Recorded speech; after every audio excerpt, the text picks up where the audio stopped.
પંચમહાલ જિલ્લાના ગોધરા તાલુકાના Kevadia ગામેથી local crime બ્રાન્ચે દારૂની કવાયરી પર મોટી કાર્યવાહી કરી છે. કેવડિયા પિકઅપ સ્ટેન્ડ પાસે નાકાબંધી કરી એલસીબી ગોધરાની ટીમે વિદેશી દારૂથી ભરેલી બોલેરો પિકઅપ ગાડી ઝડપી પાડી છે. પોલીસે ઈંડાની કેરેટોની આડમાં છુપાવેલ નભારતીય બનાવટના વિદેશી દારૂના કુલ 10,320 કવાટરિયા કબજે કર્યા છે, જેની કિંમત અંદાજે 21,15,600 રૂપિયા થાય છે.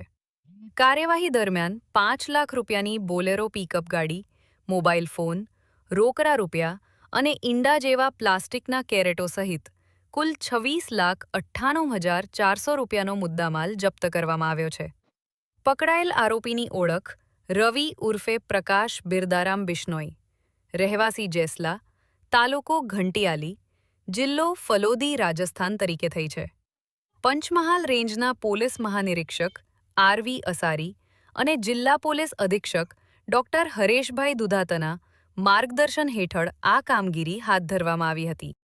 આરોપી સામે ગોધરા તાલુકા પોલીસ મથકે પ્રોહિબિશન એક્ટ હેઠળ ગુનો દાખલ કરી વધુ તપાસ હાથ ધરવામાં આવી છે. દારૂની અસામાજિક પ્રવૃત્તિઓ સામે પંચમહાલ પોલીસની કાર્યવાહી યથાવત રહેશે.